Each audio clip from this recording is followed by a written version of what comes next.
आ रही है बाराबंकी से, जहां सुबेहा थाना क्षेत्र के शुक्लपुर गांव में शुक्रवार दोपहर एक युवक ने अपनी पत्नी व बड़े भाई की हत्या कर दी। पिता को भी धारदार हथियार से घायल कर दिया। इतना सब करने के बाद छत पर चढ़कर उसने खुद को भी गोली मार ली।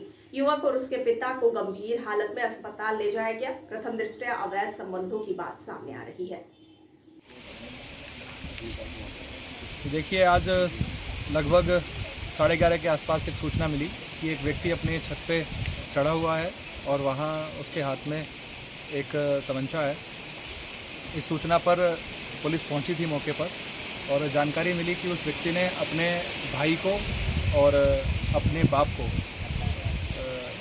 घायल कर दिया है किसी धारदार हथियार से मार के।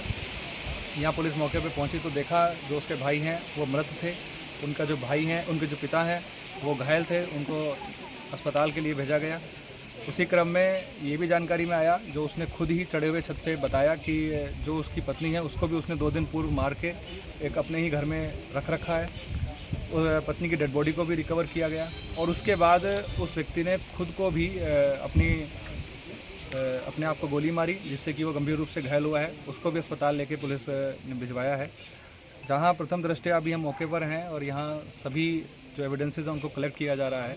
और प्रथम दृष्टया ये जानकारी में आया है कि ये व्यक्ति जिसने सभी को मारा है, इसकी जो पत्नी है उनका इसको शक था कि उनके छोटे भाई से कोई संबंध है, जिसको लेके इसने बताया कि मैंने समझाया भी अपनी पत्नी को, लेकिन इन लोगों की आपस में बातचीत बंद नहीं हुई। यही इसको कुछ दिमाग में कन्फ्यूजन था और उसको लेके इसने आज ये घटना को कारित किया है। ये प्रारंभिक कारण पता चला है, बाकी डिटेल इन्वेस्टिगेशन पुलिस द्वारा इसमें की जा रही है। जो भी फैक्ट्स इसमें निकल के आएंगे वो आपको अवगत कराया जाएगा। मौके पर शांति व्यवस्था कायम है, गांव वालों से बातचीत की जा रही है। किसी भी अन्य डेवलपमेंट के बारे में डिटेल में अवगत कराया जाएगा। खबर आ रही है बंगाल से, जहां बालूरघाट चाइल्ड लाइन और बालूरघाट पुलिस व बालूरघाट प्रखंड प्रशासन एक बार फिर इनको सफलता मिली है। बालूरघाट थाने के पुलिस, चाइल्ड लाइन, प्रखंड प्रशासन एवं जिला विधिक सेवा प्राधिकरण ने कल शाम गुप्त सूचना पर बालूरघाट थाने की फतेहपुर क्षेत्र से एक नाबालिग को छुड़ा लिया है।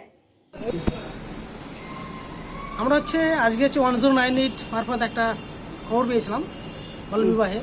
জানা যায় মেয়েটিকে গত 25 তারিখে পরিবার তাকে বিবাহ দেয়। এবং বিবাহ দিয়ে গোপন সূত্রে তারা এখানে রেখেছিল ছেলেটির বাড়িতে ফতেপুরে। আর মেয়েটির বাড়ি ছিল গঙ্গারামপুরে। মেয়েটির বর্তমান নাবালিকা, তার বর্তমান বয়স 15 বছর। হ্যাঁ, এরপর আমরা বিষয়টি জানতে পেরে আজকে বালুরঘাট থানার পুলিশ, বালুরঘাট ব্লকের প্রতিনিধি, চাইল্ড লাইন এবং পিএলভি সমেত সেখানে নাবালিকাটার ওই যুবকের বাড়িতে যাই। যার পর মেয়েটিকে সেখান থেকে রেস্কিউ করে আনা হয়। দাদা, আপনার নাম? আমার Binoy Barman, child line team member दक्षिण राजस्थान।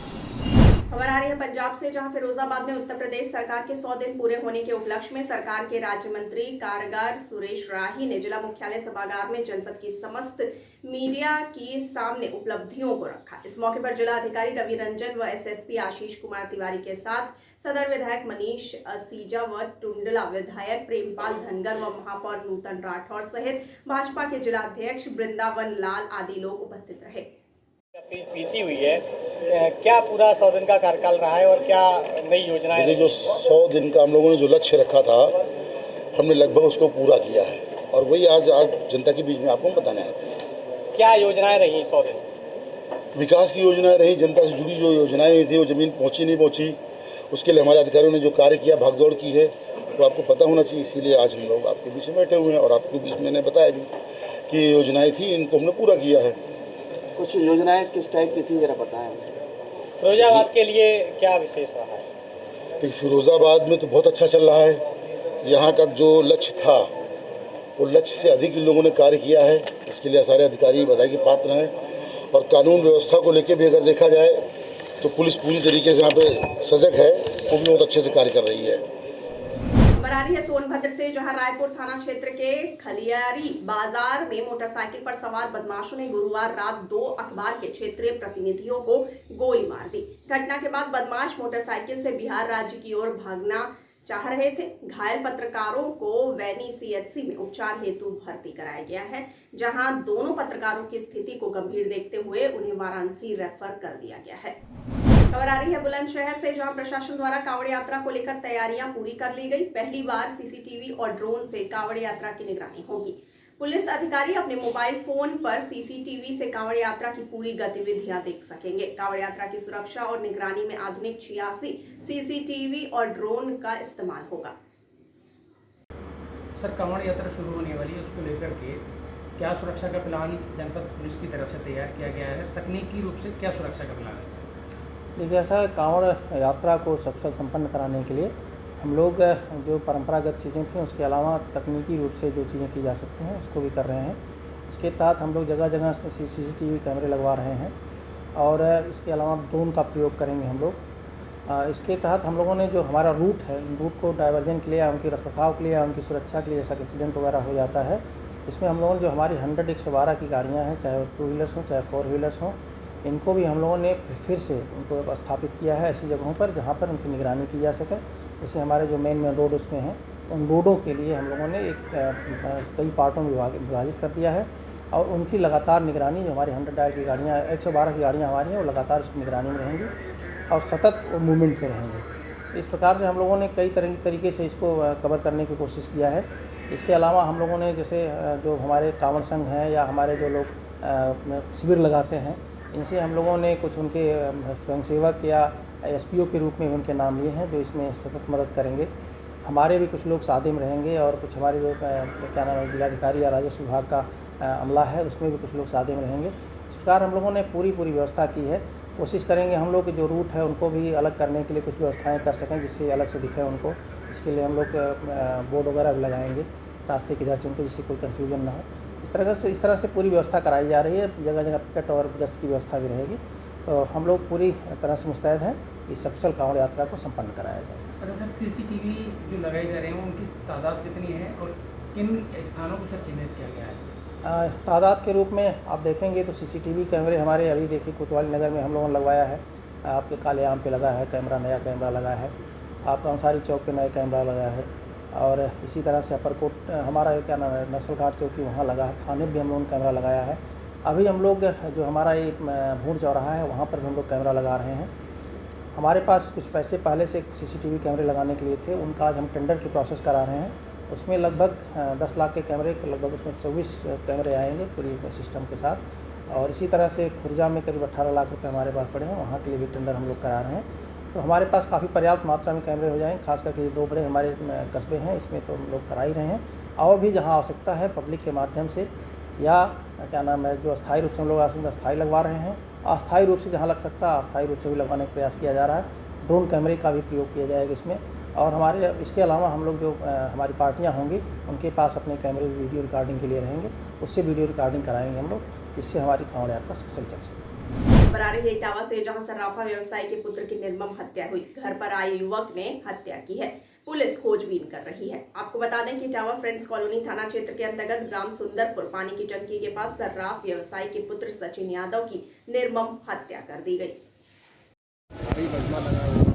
देखिए, करीब सुबह सूचना मिली थी कि सुंदरपुर गांव में एक बंद कमरे में एक डेड बॉडी पड़ी है। तो सूचना पर पुलिस आई, हमारे सारे फोरेंसिक की टीम भी आई और सिटी मजिस्ट्रेट भी आए। देखा जाए तो अंदर से ताला बंद था।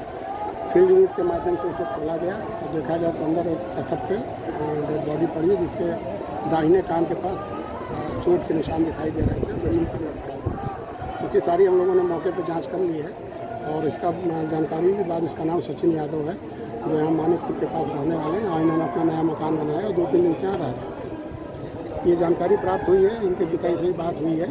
अब वो जिस तरह की तहरीर और शिकायत करेंगे उसको छानबीन करके और जांच करके आगे अग्रिम कार्रवाई की जाएगी। परिजन क्या बता रहे हैं? परिजन ये बता रहे हैं कि कुछ दिनों पहले एक इनका ग्राहक ही था, इनके सोने चांदी की दुकान है। तो एक ग्राहक था जो बसरेहर क्षेत्र का रहने वाला है, उससे कुछ ज़मीन का एग्रीमेंट की बात है और संभवतः आज इसका एग्रीमेंट होने वाला था। और कल वो आदमी उनके साथ यहीं पे रुका था और रात में साथ में खाना पीना भी खाया। इस बिंदु को भी हम लोग जांच के उसमें रखेंगे दायरे में और फिर जैसे भी वादी कुछ तहरीर देता है उसके हम जांच करके अग्रिम करेंगे। खबर आ रही है अमेठी से, जहां संसद सदस्य लोकसभा बृजभूषण रण सिंह पहुंचे अमेठी के तिलोई विधानसभा। उत्तर प्रदेश सरकार के राज्य मंत्री तिलोई के विधायक राजा मयंकेश्वर शरण सिंह के छोटे भाई के आकस्मिक निधन के बाद शोकाकुल परिवार से मिले बृजभूषण शरण सिंह। हेलीकॉप्टर के रास्ते तिलोई राजभवन पहुंच राज्य मंत्री मंकेश्वर शरण सिंह व उनके परिजनों से मुलाकात के बाद निजी हेलीकॉप्टर से रवाना हो गए। करनाल में आयोजित एक कार्यक्रम में पदाधिकारियों व कार्यकर्ताओं की बैठक को संबोधित करते हुए अभय सिंह चौटाला ने बीजेपी पर जमकर हमला बोला। उन्होंने कहा कि इनेलो का जनाधार लगातार बढ़ रहा है और काफी संख्या में लोग इनेलो की सदस्यता ग्रहण कर रहे हैं। निकाय चुनाव में जिस प्रकार इनेलो ने शहरी क्षेत्र में शानदार प्रदर्शन किया है और अपने वोटों के ग्राफ को बढ़ाया है, उन्होंने कहा कि इस बार जिला परिषद के चुनाव में भी इनेलो पार्टी सिंबल पर लड़ेगी। के कार्यकर्ताओं के सम्मेलन रखे हैं और विशेष रूप से उनके जिम्मे काम लगाया जा रहा है। 3 वर्ष में जिस तरह से प्रदेश में घपले और घोटाले हुए हैं, अब समय है सही कि सरकार की पोल जो है गांव में भी, शहर के वार्ड में भी और कस्बे में खोली जाए। अब लोग सरकार से दुखी है, परेशान है। जहां हम इनकी पोल खोलने का काम करेंगे, वहीं अपना संगठन जो है एक बूथ 10 यूथ के नाम पे खड़ा करेंगे और हर गांव के अंदर हर हमारे सेल का एक अध्यक्ष बनाएंगे, उसके साथ एक जनरल का अध्यक्ष बना करके 20 लोगों की एक बड़ी टीम खड़ी करेंगे, जिससे पार्टी का संगठन मजबूत होगा। और उन लोगों की आगे जिम्मेवारी यही रखेंगे कि जो बेकायदियां प्रदेश में होगी, हम उन 20 लोगों को व्हाट्सएप के माध्यम से, मैसेज के माध्यम से सारी जानकारियां उपलब्ध कराएंगे और उनसे कहेंगे कि भी आप अपने गांव के अंदर, अपने शहर के वार्ड के अंदर, अपने कस्बे में, मोहल्ले में लोगों को इस बात की जानकारी दो, जागृति पैदा करो। खबर आ रही है छत्तीसगढ़ के जिला जांजगीर चांपा की, जहां पर खजुरानी में छोटे भाई पर प्राणघातक हमला कर हत्या का प्रयास करने वाले आरोपी पुलिस के हत्थे चढ़ गए। मोबाइल और मोटरसाइकिल के नाम पर यह विवाद हुआ था। सागौन की डंडे से छोटे भाई के सिर में 3 से 4 बार डंडे से हमला किया गया था। आरोपी युवक का नाम देव सिंह चंद्रा पर पुलिस ने गिरफ्तार कर उन्हें न्यायिक रिमांड पर जेल भेज दिया है। खबर आ रही है प्रयागराज से, जहां मंडलायुक्त ने महाकुंभ मेला 2025 के आयोजन हेतु नगर में अवस्थापना सुविधाओं के सुदृढ़ीकरण एवं दीर्घकालीन परियोजनाओं के संबंध में समीक्षा बैठक करते हुए संबंधित विभागों को आवश्यक दिशा निर्देश दिए। मंडलायुक्त श्री संजय गोयल की अध्यक्षता में गुरुवार को गांधी सभागार में महाकुंभ मेला 2025 के आयोजन हेतु प्रयागराज नगर में अवस्थापना सुविधाओं के सुदृढ़ीकरण एवं दीर्घकालीन परियोजनाओं के संबंध में समीक्षा बैठक आयोजित की गई। खबर आ रही है बुलंदशहर से, जहां हथियार बंद बदमाशों ने मस्जिद के भीतर घुसकर बुजुर्ग की निर्मम हत्या कर दी। सनसनीखेज हत्याकांड से इलाके में दहशत का माहौल है। बताया जा रहा है कि हत्यारोपी बुर्के के लिबास में मस्जिद में घुसे और वारदात को अंजाम देकर फरार हो गए। एक वृद्ध की गोली मारकर हत्या की गई है, क्या मामला? प्रथम दृष्टया जांच में क्या निकल कर आया है? ये थाना खुर्जा नगर में आज एक इद्रीस नाम के व्यक्ति सुबह नमाज पढ़ने जा रहे थे, तभी उनकी हत्या कुछ लोगों द्वारा कर दी गई है। इस संबंध में कुछ सीसीटीवी फुटेज भी प्राप्त हुए हैं और परिवार द्वारा एक वहीं पास का रहने वाला व्यक्ति है जिसका नाम सरफराज है, उससे पूर्व की रंजिश होना बताया गया है, जिसके क्रम में कुछ संदिग्ध लोगों से पूछताछ अभी की जा रही है। सीसीटीवी व अन्य साक्ष्य के आधार पर अग्रिम विधिक कार्रवाई की जाएगी। That's all for today's news. For more news, keep watching TTN 24 and do like and subscribe our channel. Thank you.